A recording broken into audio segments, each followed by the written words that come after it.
Today, I'll dive deep into the astonishing identity and role of the Five Elders, the ones who rule the world of One Piece.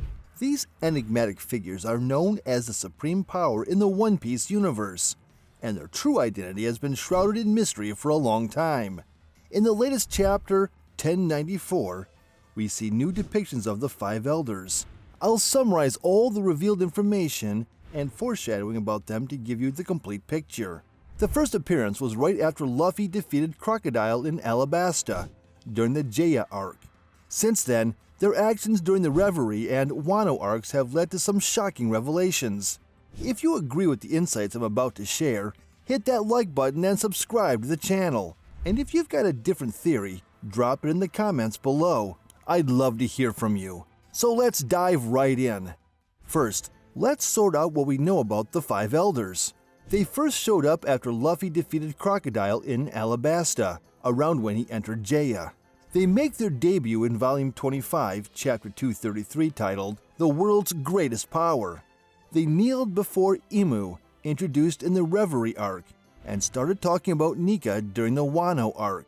I didn't expect them to turn out this sinister back then. During the false report of Doflamingo's resignation from the Seven Warlords, Admiral Akainu hinted at someone above the Five Elders.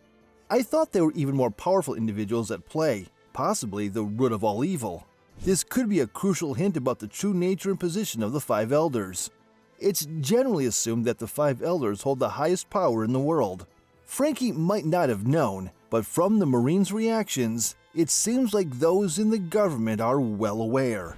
However, since Akainu hinted at someone above the Five Elders, he might know of another entity above them.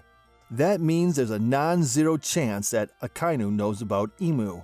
Former Fleet Admiral Sengoku looked quite anxious when Whitebeard talked about the One Piece.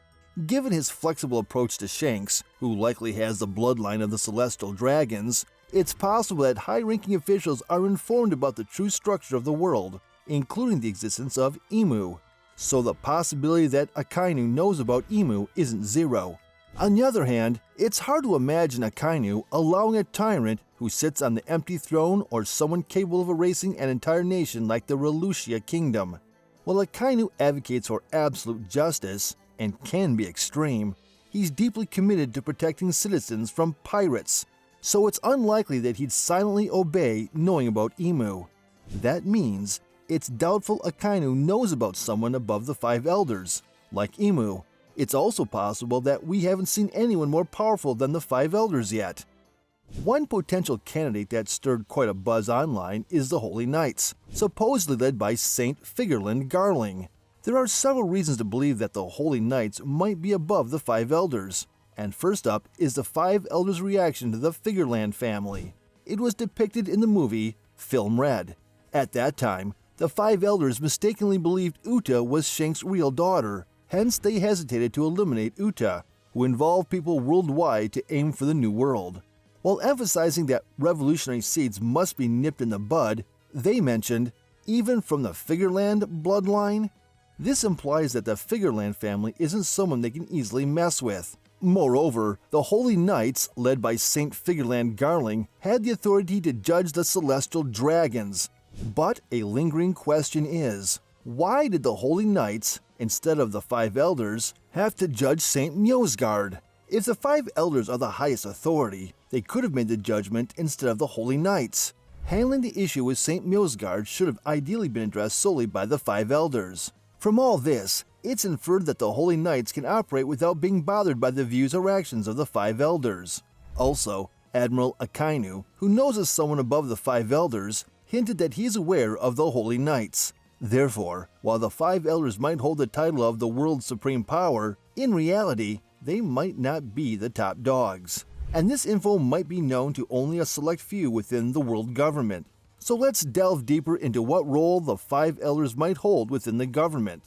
Now, let's look at the individual roles of the Five Elders that have been revealed so far and understand the collective role they're expected to play. Let's get into it. First up, let's dive into Saint J. Garcia Saturn, who first showcased the power of the Devil Fruit. Saint Saturn's role was that of a scientific defense war god. This implies he was in charge of overseeing all the government's scientific weaponry. It makes sense that Saint Saturn himself participated in the assassination mission of the government scientist Vegapunk, given his role as a scientific defense war god.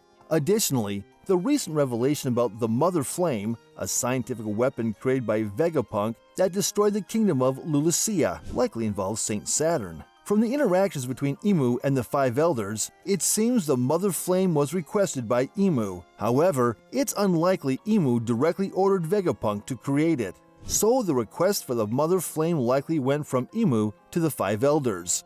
It's natural to assume that Saint Saturn, presumably overseeing the science division, ordered Vegapunk to create it. When the Five Elders mentioned to York that it was requested, York asked, "By whom?" suggesting he only had interactions with the Five Elders. What's crucial here is the title Scientific Defense War God, not just Scientific War God. Defense implies protecting the government from a huge kingdom renowned for its advanced scientific capabilities. So it's plausible that Imu anticipated another battle with a massive kingdom, possibly Nika, thus creating the role of a scientific defense war god and commissioning scientific weapons for an upcoming war. Next up, let's take a look at Saint Marcus Mars, who's been given the title of Environmental War God. Being a Five Elders in charge of the environment means he's actively working for environmental causes. There are two main things we can infer from this. One involves the islands spread throughout the world of One Piece, and the other concerns the Calm Belt. Firstly, the islands in One Piece have quite unnatural climates, or environments, right? Each island is unique with its own set of creatures and weather conditions, like the Winter Islands. And we've even seen Dance Powder, which can manipulate rainfall, emphasizing the significance of weather in the storyline. Now, the recently introduced Lunarian tribe can survive any environment, which conversely suggests they might have lived in otherwise uninhabitable places. Since the Lunarians seem to be waiting for Joy Boy, it's likely they had an alliance with the Great Kingdom. So it's possible that the islands with abnormal environments in the world of One Piece were once home to the Lunarians. If these islands hold secrets related to the Great Kingdom, it makes sense for the government to have someone analyze and uncover the unique traits of these islands. This role might just be fulfilled by Saint Marcus Mars.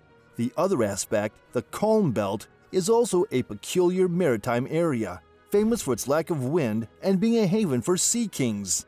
These sea kings are hinted to be connected with Joy Boy and the former Poseidon, or the Mermaid Princess. So it's plausible that even the unnatural Calm Belt was created by the Great Kingdom, with the Sea Kings guarding something important. The fact that Amazon Lily, sharing its name with Queen Nefertari D. Lily, is located in the Calm Belt doesn't seem like a coincidence. And who else to study and analyze the Calm Belt but St. Marcus Mars himself? As we dig deeper, it's clear that the environment, though a broad term, has many layers that need to be explored.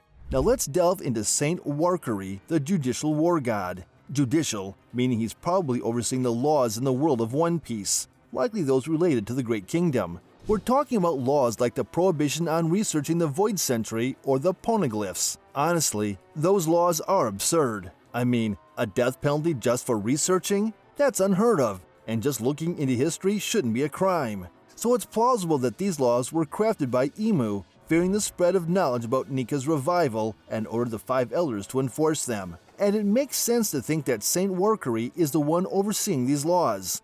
Next up is Saint Nuzjuro, the financial war god. Financial implies he's handling the government's finances. Take Mother Flame for example. It likely cost a fortune, both in power and rarity. Lilith also mentioned constant budget constraints in her research. The funds for these probably come from tributes collected from world government member countries, underground weapon sales, or dark dealings like those in Law's hometown of Flevance. Environmental surveys would also need funding, so overseeing and directing all these finances likely falls to Saint Nuzjuro. Finally, let's look at Saint Peter, the agricultural war god. Agricultural, so we're talking food here. The Revolutionary Army's current strategy of destroying food supplies and disrupting supply chains is causing major problems. And in war, what's crucial? The food supply for the soldiers. So it's logical to deduce that St. Peter, as the agricultural war god, is responsible for food storage and management. This could be in preparation for the anticipated showdown between the government and Nika. probably Luffy. So let's dive a bit deeper into the war gods and their roles, along with the painful scars they bear. It's intriguing that they're called war gods instead of ministers.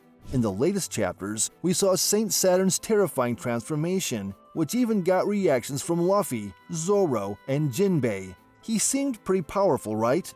This suggests that each of the 5 elders is a formidable force, worthy of being named after a god. Now, about those scars, could they be from battles during the Void Century? Remember, the Void Century was over 800 years ago, but in the One Piece world, there's something called the Immortality Surgery, and the 5 elders haven't aged a bit. This implies they might have undergone the same surgery as Imu, so they've been Imu's loyal subordinates for over 800 years, playing a crucial role during the Void Century. Their unwavering trust from Imu probably earned them their current positions as the highest authorities, or they could be descendants or heirs of that lineage. Imu must be worried about another clash with the remnants of the D-Clan, the Giant Kingdom's survivors, so he's likely preparing them for war, discreetly under the guise of their official roles. On the surface, they're leaders of various government sectors, balancing the world. But their true purpose? Preparing for a massive battle as once great warriors. Above them, there's an even more combat-focused group, the Holy Knights. And it seems like the final showdown will be with the 5 elders, the Holy Knights, and Imu. So, I've been considering it like this, but what do you all think? That's all for today. This channel posts summaries, explanations, and ranking videos related to One Piece. If you like One Piece, we would be happy if you could support us by subscribing to our channel and commenting. Thank you for watching till the end. See you in the next video.